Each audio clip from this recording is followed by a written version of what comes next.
goes like this. This could be the distribution. There's no way you can find a good threshold like this, okay? Because the contrast is not that different. So how to extract the object? For example, I want to extract the object for the house, and then I will extract the other object. For example, the tree from the image, then that's something called region growing, okay? I will introduce a very famous one called mission, okay?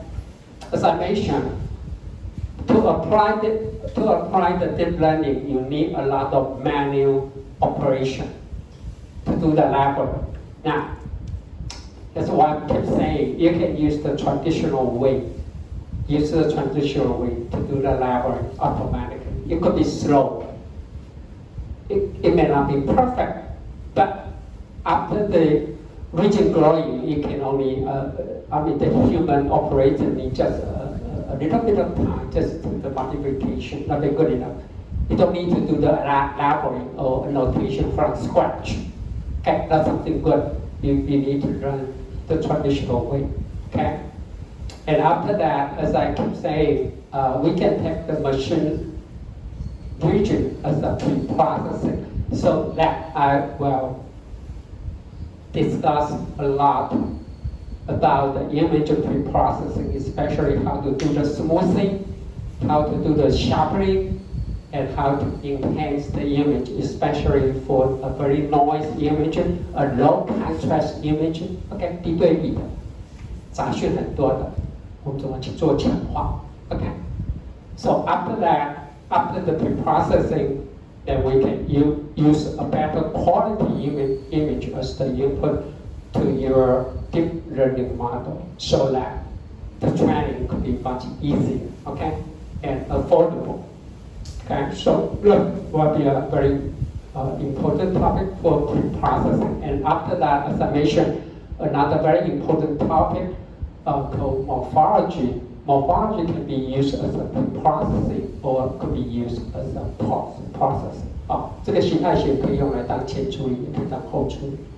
前处理是你输入影像直接做，后处理的话是输出完的影像再去输出结果再去做处理。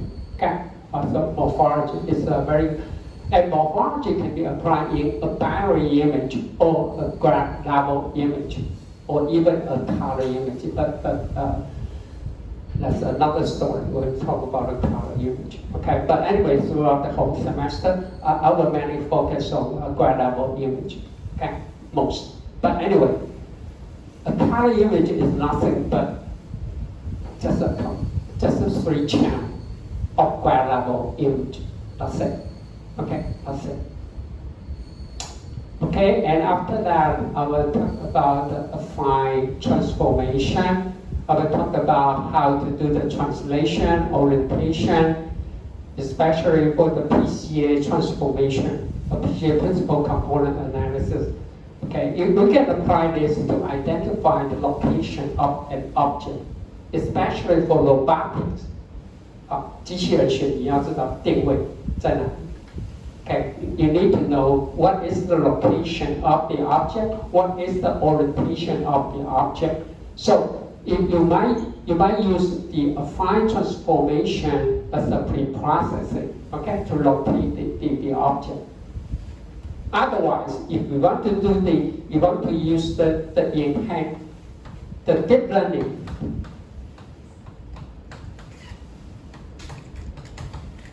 You want to identify an object. Here's an object. For example, if you have an object like this, do you know how do you need to do the train? You have to train every possible location. Otherwise, if you just train this location, it may not identify this. Okay, you know what I'm saying? It might fail because you see only this picture at this location, this orientation. So for this case, it might train every possible orientation, or the other way around is it trying to normalize the translation, the rotation, and a lot of things. Okay. So for robotics, for location or geometric normalization, is something you need to learn. Okay. The other one will be the ages. I will talk about the basic. Some people use the age of the image as the input to the deep learning. Or you can input the original color image along with the age. What do I mean by ages?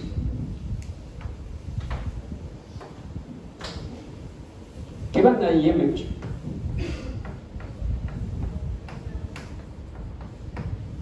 I believe everybody can understand what I'm drawing, right? It got to be a house. How can you know it's a house? I didn't get any details, but the shape. So everything, the feature, ages is a very important feature of an image.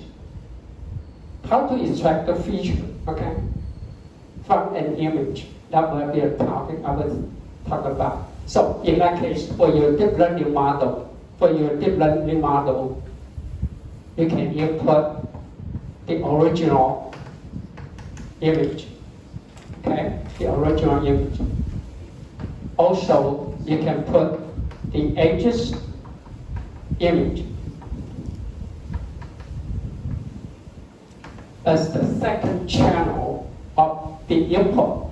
You know what I'm saying? So the input not only to look at the original image, but it will also look for the ages. Okay. So that you have. The other one is after that we'll talk about the corner detection. It is a very important topic in the early days, especially for the object detection. But nowadays, almost nobody use the corner detection to extract the feature. But let me say something. For this example, this is the corner. This is the corner. Okay? It's the so-called corner. So it can further condense the information into the corner. Now, back to the industrial application. If you have an object like this, you want to measure the angle. Suppose this is point A. You want to measure the angle. How to do it? It is almost not possible to do it with deep learning. Okay, because you know how. We recognize their what is vector. called? Yeah, the Right. vector. So first you will identify the corner. Yeah. Okay, identify the corner. The first you have to finalize the image. Then you do the edge. You extract the edges or boundary. Then what? You apply all the data points between A and B. And you go for this the mean square error to estimate this line. Let me call it L1. And also, you can, based on the corner A and E, and use all the data points between A and E to fit another line. Then all the remaining work is what to calculate the intersection or the angle. Okay? The including angle between L1 and L2, which can be calculated geometrically. And the angle will be very precise. Will be very, very precise because it's based on all the information between all the data points between A and B and A and B. Okay, so it can be very, very precise. So how to measure the dimension C and D? Again, you might measure B and C and D and E and try to find the distance between these. And the distance here could be the so-called sub-pixel accuracy. because the minimum unit, okay, of an image is called pixel, picture element. So the minimum resolution is 1 pixel. However, with the mean square error estimation, the distance could be, for example, you measure the distance could be 102.3, then 0.3 will be meaningful. 就基本上影像它最小的单位就是1个像素。Okay, the minimum resolution of an image is 1 pixel. But with this mean square error estimation, you can reach a sub-pixel accuracy. Okay? So the 0.3 is meaningful because physically the minimum unit is 1 pixel, but we can use some statistical algorithm to further estimate the decimal point. Okay? And it's meaningful. So for precise measurement, it becomes very important. So that's something I will talk about. Edge detection, corner detection. And later on, I will talk about Hop transform, because when we talk about the Hop transform, we need to talk about edge detection, Hop transform. Now, let me give you an example. Suppose I have an image like this. Okay, given an image like this. I have a very complicated background.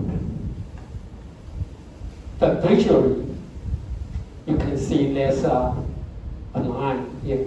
See that? Yeah. I mean, that's what we human being can do. Now, think of if you know something about deep learning, how are you going to train a deep learning model to identify the straight line here? How? Do you know how? You almost need unlimited training samples, because the line can go like this, another line could be go like this, and sometimes you might have a broken line like this. So the idea of Hop transform is convert the XY, as you know, a line can be expressed by this slope-intercept form. Slope-intercept form. So we convert it into XY coordinate into slope and intercept form. And hopefully we do, so for Hop transform is trying to convert the original coordinate into the so-called parameter space. In the parameter space, then we accumulate and to see if there's a line with some very specific slope and intercept, and hopefully we can find the accumulated peak. You know what I'm saying? We try to identify a line in the original coordinate into a peak detection in the parameter space, which is much easier without any training, no training at all. It's very important, especially for the early day, for the ADAS. You know what I'm saying? ADAS, that's for autopilot.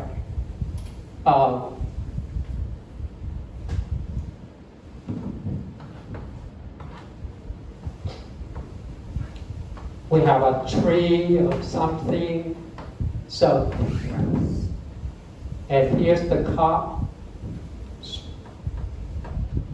and here's the car. You need to what? You need to know where is the lane, right? 你要知道道路在哪里 so that you can adjust, right?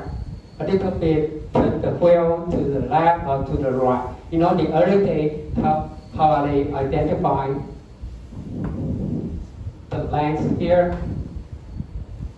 By Hop transform. Now, and then you can find the intersection point of these two lines, and based on the intersection line, you can do the 3D distance estimation from one single image. OK， 你说它这里可以让你做很多事情哈，这个道路政策早期的那个都有写，因为你这个要用深度学习几乎不可能。好，那利用它的焦点，你还可以去估。You can identify what will be the 3D distance for the car. Okay. This so-called vanish point. Okay, a vanish point. 啊，它的焦点会消失掉。啊 ，it could be inside the image or outside the image, but anyway, we can base on the vanish point and calculate the distance. Okay, to the car. So that's something you can use for the Hopf transform.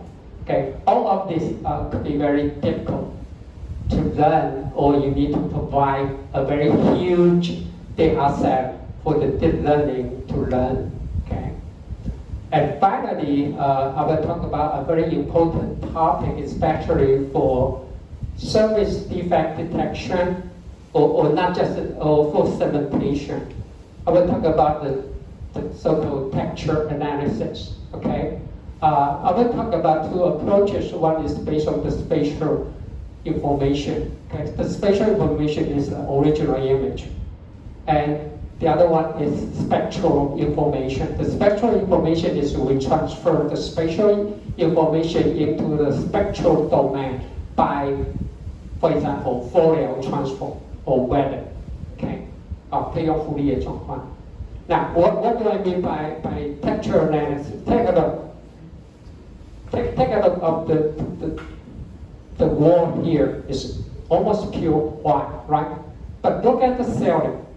Look at the ceiling. It's also white. But you can see the difference, right? I mean, it's quite smooth. This is quite smooth. The wall is quite smooth, but the ceiling is white, but it's rough compared to the smooth surface. That's the so-called texture. Okay, the texture. Everything has its texture, especially for the manufacturing material. Okay, you might see that it's quite smooth here, but if you take a very close look with a microscope, everything becomes very rough, and it will have its own pattern. So that's how we identify the surface defect, no matter for LCD, okay, liquid crystal, solar wafer, semiconductor. Okay, for the defect prediction, the traditional way is you need to learn how to extract the features so that we can use the high-level classifiers such as support vector machine, random forest, or even neural network, okay, MLP, okay, multi-layer perceptron. But anyway, that's the texture. So I will mention how to do it from the original image by some statistical measure. Now, a simple measure is the variance, just calculate the variance of the smooth wall. The variance should be relatively small compared with the what? The white cell, right? The variance could be larger, right? Because you can see some dark or black dot point, okay, on the ceiling here, but it's quite smooth here. So, I mean, variance is a simple statistic that you can use to describe the picture. Okay, if I have time, as I mentioned, we can also input emotion to a deep learning model. But before that, if I have time, okay, when I say optional, depends on how it goes. I will show you how to do it with the so-called optical flow. Okay, with the optical flow. Now, let me show you an example here.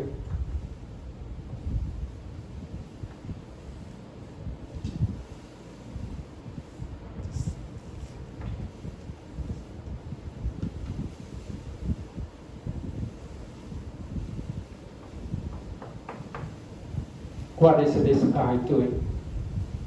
Better guess. Running. It could be running, but it just keep still for a very specific post, right? But like you're right, that's my intention. But if I put, if the growth line is jogging, my point. But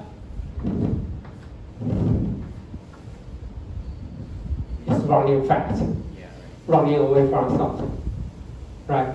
You can see it from the comics book a lot. Now, this is the so-called optical flow. We can describe it mathematically. Okay, this so-called optical flow. Now, we can describe the optical flow pixel by pixel in an image. But the optical flow needs a series of images, okay, in a video, not one single image. We need a series, at least 2 images, okay, over time, so that you can find out the length of the optical flow. The length where we represent how fast the object moves, okay, in the background. That's so-called optical flow. So we might use the optical flow as the representation of motion and use the optical flow as the input to your deep learning model. So you will make your video activity recognition work much easier, okay? You know what I'm saying, right? Okay, good. So if I have time, I will talk about the optical flow. But as you see here, everything, mostly the technique I talk about here could be as a pre-processing or post-processing, okay, of the image, and use them as the input to the deep learning, okay? Or we can use all these techniques for auto labeling or auto annotation, so that the human labor work can be reduced or minimized. Okay, 好，这个是传统的。那after the midterm, okay, as I mentioned, basically you won't have the exam, the written exam, okay. But anyway, after the midterm, we will jump to another topic, as deep learning, but just focus on the computer vision, okay? Because there's so many topics and so many advanced techniques in deep learning. There's no way I can cover everything. But I will pick up some I think is very important for you to understand. Once you have the basic idea about the deep learning, then you can read your own paper, okay, or even download the code for your own specific application. So the very first one, because as I keep mentioning, we are industrial engineer. Most of our application is about manufacturing. Okay, so the convolutional neural network will be the most important or most popular, okay, network, because it's quite easy to implement, quite easy to understand, quite easy to train. Okay, so I'll start from the convolutional neural network. Okay, for the purpose, for the classification or for the recognition of an object. Okay, and I will talk about quite a few newly developed, not just the conventional. I will describe what do I mean by convolution. Okay, but for the time is a neural network. Okay, very deep neural network. Okay, CNN. And also not just the baseline CNN. I also will talk about some new. Not to mention the very famous one called residual net. I will explain that later. Residual net and what else? This should be got to be very famous one. The other one used a lot called VGG. Okay, developed by Facebook. Very famous guy. Okay, everybody in this field know this guy. basically is from China. YuanZe is developed by Google. Okay, and now the new version is called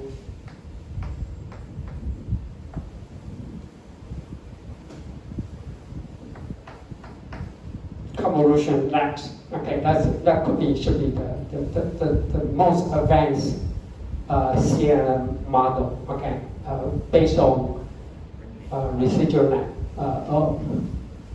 If I'm correct, it also proposed by the. Okay, but anyway, I'll talk about the idea how it works. Okay. Okay, and after that, I will talk about the autoencoders. Okay, what does it mean by autoencoders? Because for a CNN model, as I mentioned, you input X, you need to provide Y, the output, by manual labeling or by level annotation. Now, if I go for autoencoder, well, I should write like this.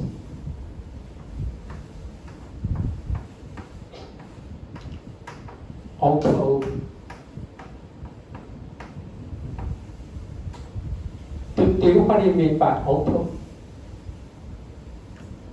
What does it mean by auto? Not automatic, okay? Nothing to do with automatic. And auto, that's because the input will be the same as the output, okay? The copy itself of the input as the output. What is the good thing about it compared with the CNN? No labeling, no annotation. Because the output is exactly the input. So the only thing for the user, you need only to prepare X. You don't need to worry about what.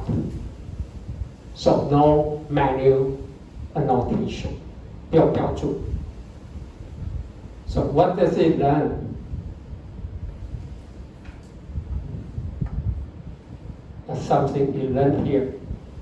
We try to minimize the objective, as I mentioned, we try to minimize the input and the output. Okay? It learns what? It's called so-called latent variable, which is the feature you will learn.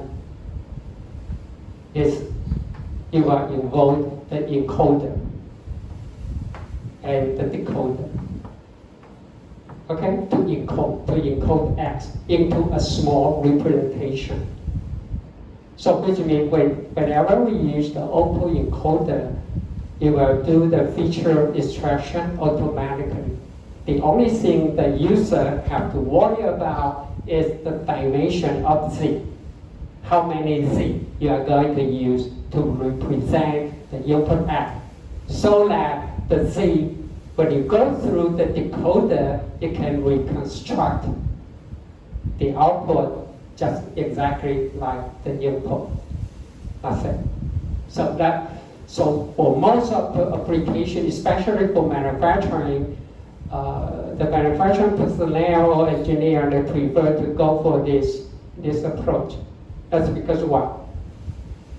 The user need only to collect the normal sample, because in the manufacturing, most of the time you don't have too many defect samples, right?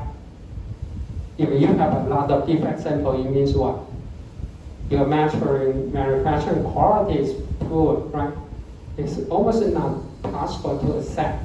But if you have a good, reliable manufacturing, which means most of the time you don't have the defect sample, or the defect sample, the number of defect sample compared with the normal sample, well, the so-called imbalance data. Okay, imbalance data, which means what? The number of normal sample is far larger than the number of defect sample. And that will be the sources for the bias. Okay? Because what? Because when you try to minimize the difference, for example, if you have a 10,000 normal sample or and only 10 defect, what will be your best judge? You will make a guess. Every sample is normal, right? Because the error rate is only what? 100 of 1 million samples, right? 就是说你那个资料极端的不对称的话，这个训练会很困难。So for this case, if you go for the autoencoder, which means you train only the normal sample. Once you train it, you input the text sample into the trained autoencoder and hopefully to see the representation because you never see the defect, right? So the representation will be far away from the normal sample one. Therefore, we can use the feature OECD calculate distance to identify the test sample as a defect or not. And this is the so-called anomaly detection. And I will talk about this a lot. Anomaly detection, which means whenever you look at the terminology, it means what? This technique or the model is trained only with normal sample, not set. 你说我们只训练正常的，其他不要管。Right? So autoencoder can help you to extract the representative feature. And also the autoencoder, you can use it as a what? As a generator. You can use it as a generator model. Which means what? By changing the value of Z. For example, I change the Z plus some noise, then I will change the output. Okay, I can change the output a little bit. Okay, it depends on how you change the representation. So we can take it as a generative model. 现在大家最喜欢讲生成式，不过现在生成式指的就是像 GPT。Generative model can be to generate an image by fine-tune of the latent variable.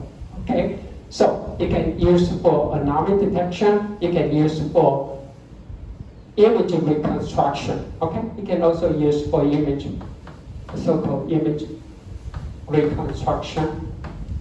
这是影像重建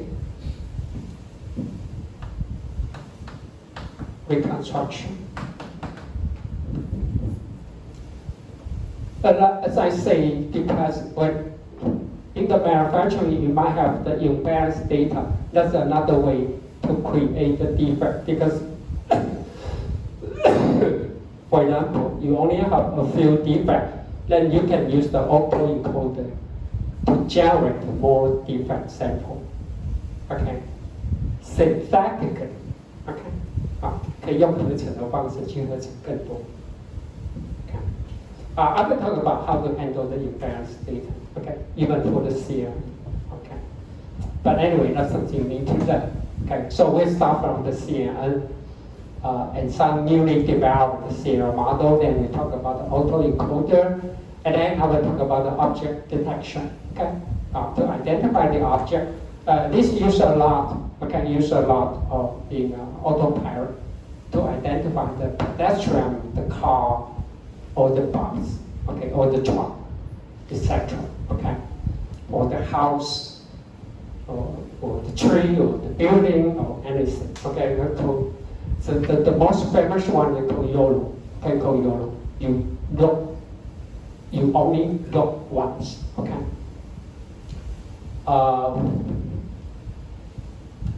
The original developer for YOLO is only up to YOLO 3, okay, by the original author. But because he found out his YOLO version 3 model has been used a lot for military purpose. So he decided not to maintain the Euro model. Okay, just for his has his own face. But after that, there's a lot of version. Actually, I should not call it version because it has nothing to do with the Euro 3. So you will see the Euro 4. Okay, after Euro 3, the Euro 4, developed by the Silicon Research Center 中央研究院 ，OK， 廖宏宇，这是台湾一个 early day， I mean early day should be only about 2 or 3 years ago, Euro 4. And now somebody from Russia claimed they got Euro 5, but actually Euro 5 nothing to do with Euro 4.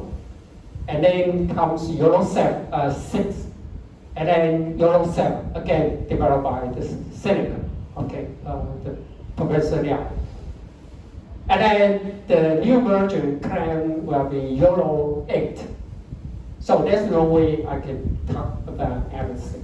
Okay, but I will say something about Euro 3. Okay, but that's the basic. At the meantime, here's another so-called regional CNN. Okay, means regional CNN based model because you have to know the history. Okay, even the Euro dominate most of the, especially the so-called mask CNN. Okay, also very famous one because most of the Euro original CNN is only for object detection. It only detects what if there's a pedestrian here, you will only identify. You were using a bounding box, okay, to find the location. That's it. But for the mask or CNN, not only find the box, it can also do the so-called mask. You can find every single pixel of the object. Okay, Euro 8 can do something like this. Max RCN again is developed by Hurkan. Okay, Hurkan. Very small guy. Okay, developed a lot of. But anyway, I will talk about the object detection. After that, then I will talk about a very important topic for object segmentation. Okay, for object, it is different from the object detection. For object segmentation is, for example, you have a house and you have a tree here, and then you have a mountain. So object segmentation will divide into different regions. For example, this will represent the mountain, and this represent the tree, and another area will represent the house, and could be something represent the road or the land. Okay, I say that called segmentation. Okay, it's a very important topic in autopilot of the automobile. Okay, so I will talk about quite a few famous models, especially unit. Okay, special unit. You know that besides the ChatGPT, you know some image generator.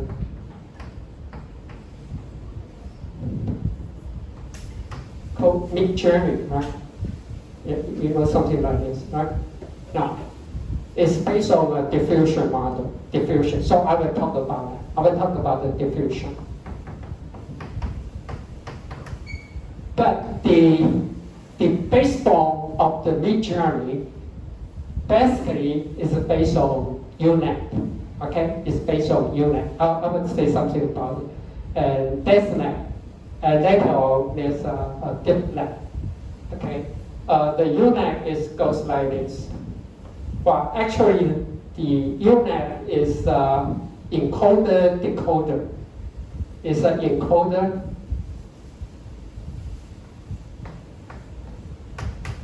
Let me just put it through. Okay, See?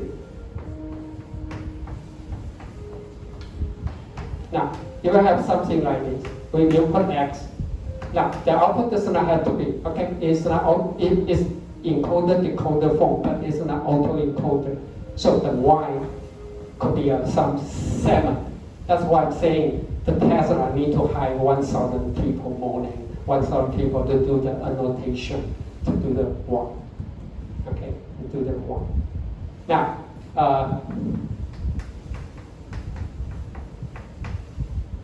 here's, this is the encoder, and here's the decoder. Now,